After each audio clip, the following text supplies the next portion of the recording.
চৈত্রের চাঁদি ফাটা গরমের মধ্যে কিছুটা স্বস্তির বৃষ্টি সঙ্গে ঝোড়ো হাওয়া। মঙ্গলবার থেকে বৃহস্পতিবার পর্যন্ত রাজ্য জুড়ে বিক্ষিপ্ত বৃষ্টির পূর্বাভাস আবহাওয়া দপ্তরের।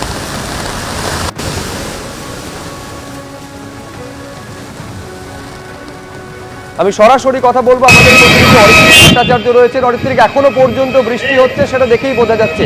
এইটা পূর্বাভাস ছিলই, রাজ্য জুড়ে জেলায় জেলায় আগামী কদিন কিরকম আবহাওয়া থাকবে? দেখো, কয়েকদিন আগেই আলিপুর আবহাওয়া দপ্তরের তরফে জানানো হয়েছিল যে সোম থেকে বৃহস্পতিবারের মধ্যে ঝড় বৃষ্টির সম্ভাবনা হচ্ছে রাজ্যের প্রায় সব জেলা জুড়ে। প্রধানত পশ্চিমী ঝঞ্ঝার একটি দাপট রয়েছে, তার সঙ্গেই তেলেঙ্গানা পর্যন্ত বিস্তৃত একটি নিম্নচাপ অক্ষরেখা রয়েছে এবং তার জেরেই এই বৃষ্টিপাত শুরু হয়েছে। এবং যেটা জানা যাচ্ছে যে এই মুহূর্তে রাজ্যের বিভিন্ন জেলায় বৃষ্টি চলছে। কিছুক্ষণ আগেই কলকাতা, উত্তর চব্বিশ পরগনা, দক্ষিণ চব্বিশ পরগনা মিলিয়ে একেবারে রেড অ্যালার্ট জারি করা হয়েছিল আলিপুর আবহাওয়া দপ্তরের তরফে, এবং সেরকমই আমরা দেখতে পাচ্ছি যে বিশাল জোরেই বৃষ্টি হচ্ছে এই মুহূর্তে বিভিন্ন অংশে। আগামীকাল এবং পরশুও কিন্তু এই বৃষ্টি চলবে। বুধবার বৃষ্টির পরিমাণ বা ঝড়ের পরিমাণ সেটা কিছুটা বাড়বে।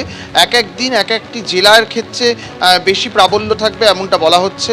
উত্তরবঙ্গের অধিকাংশ জেলাতে এই বৃষ্টি ঝড় সেটা কিন্তু অব্যাহত থাকবে।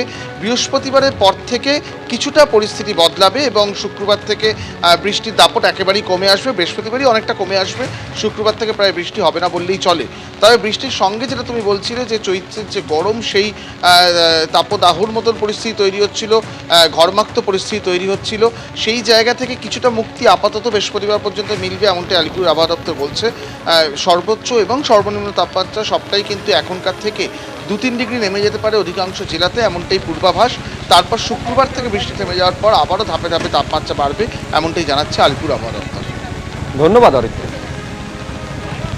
আজকে 6 এবং 7, 8 এবং 9 পর্যন্ত, 9 সকাল পর্যন্ত বজ্রবিদ্যুৎ সহ বৃষ্টিপাতের প্রভাব আমাদের রাজ্যের বিভিন্ন জেলাতে থাকবে।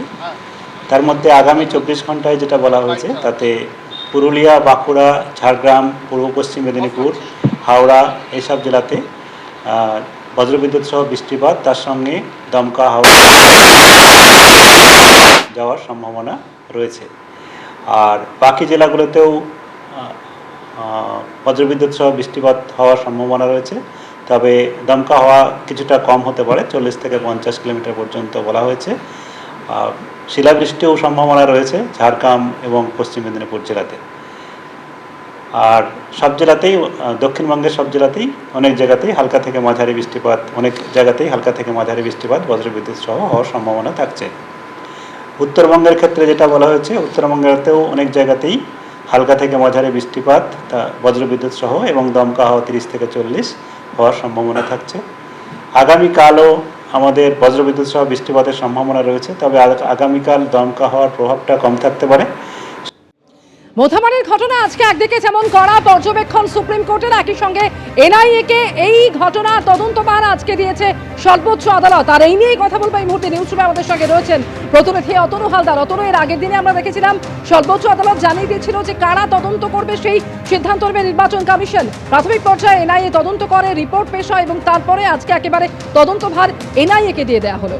দেখো, একবারই এনআইএ কে তদন্তভার দেওয়া হয়েছে এবং আজকে এনআইএ কে যখন তদন্তভার দেওয়া হচ্ছে তখন এনআইএ সুপ্রিম কোর্টে প্রথম দিকে এই তদন্তভার তারা নেবেন কিনা তা নিয়ে সুপ্রিম কোর্টে প্রশ্ন তোলেন যে যে সমস্ত অফেন্সের তদন্ত তারা করেন, মানে আমরা তো জানি যে এনআইএ তৈরি হয়েছে মূলত টেরোরিজম অ্যাক্টিভিটি সেইটাকে প্রতিহত করার জন্য। ফলে তারা যে ধরনের ঘটনার তদন্ত করেন সেই ধরনের অফেন্সের মধ্যে এখানে সেরকম কোনো অফেন্স তারা পাচ্ছেন না।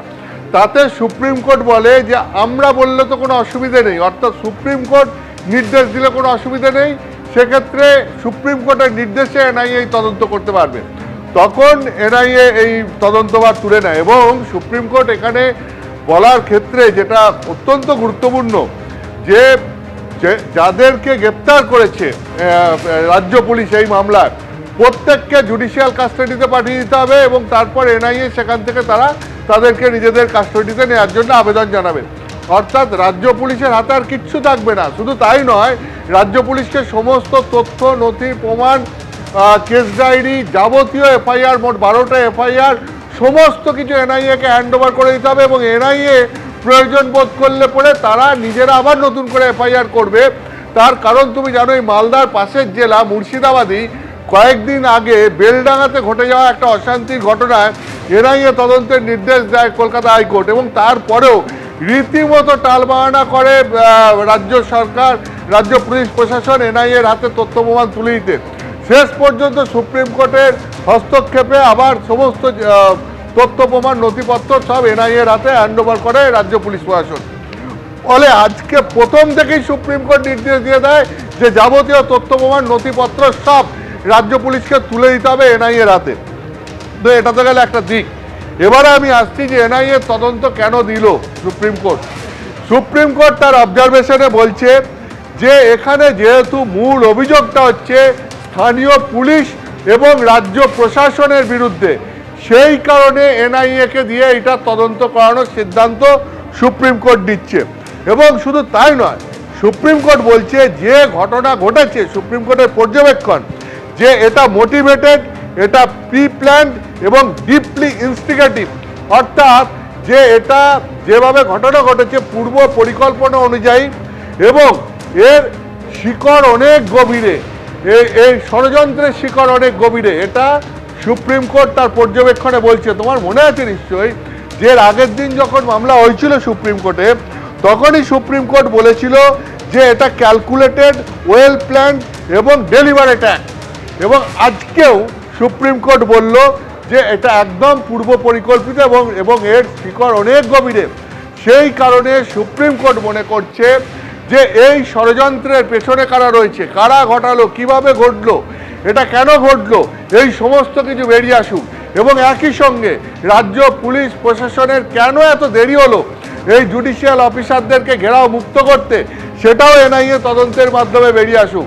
এনআইএ তদন্তের মাধ্যমে বেরিয়ে আসুক যে এই যে পুলিশ প্রশাসনের এই যে ক্যালাসনেস, এইটা কেন।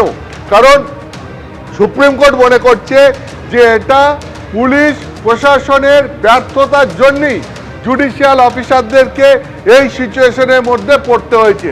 ফলে এটা সুপ্রিম কোর্টের দিক থেকে দেখতে গেলে সুপ্রিম কোর্ট আজকে যে নির্দেশ দিল সেটা অত্যন্ত কড়া নির্দেশ, এবং সুপ্রিম কোর্ট মনে করছে যে এক্ষেত্রে যদি সত্য উদ্ঘাটন করতে হয় তাহলে নিরপেক্ষ কোনো সংস্থাকে দিয়ে তদন্ত করাতে হবে, এবং সেই জন্যই এনআইএ তদন্তের সিদ্ধান্ত। এরপরে আমি তোমাকে আর দুটো জিনিস বলবো যে আজকে সুপ্রিম কোর্ট বুঝিয়ে দিয়েছে যে রাজ্য পুলিশ প্রশাসনের অফিসারদের ওপর সুপ্রিম কোর্ট কতটা ক্ষুব্ধ। কেন বলছি সেটা হচ্ছে, তুমি জানো যে আগের দিনে একটা প্রশ্ন উঠেছিল যে যখন ক্রাইসিসের সময়, সেই সময় মুখ্য সচিবকে পাওয়া যায়নি, তার সঙ্গে ফোনে কলকাতা হাইকোর্টের প্রধান বিচারপতি যোগাযোগই করতে পারেননি।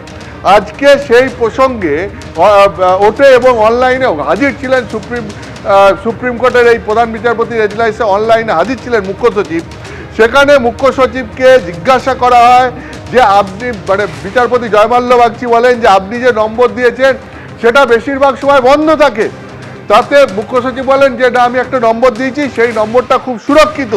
তাতে জয়মাল্য বাগচি সুপ্রিম কোর্টের বিচারপতি বলেন যে এত বেশি সুরক্ষিত যে কলকাতা হাইকোর্টের প্রধান বিচারপতির মতো ব্যক্তি আপনাকে ফোন করে পান না। ফলে কলকাতা হাইকোর্টের প্রধান বিচারপতির কাছে গিয়ে আপনি ক্ষমা চান, আপনি কারোর সঙ্গে যোগাযোগ রাখেন না, সবাই আপনার অন্ধকারে থাকে। যেখানে নির্বাচন কমিশনকে দায়িত্ব দেওয়া হয়েছে যে এই কাজ করার জন্য, সেই নির্বাচন কমিশনের সঙ্গে আপনারা যোগাযোগ রাখেন না।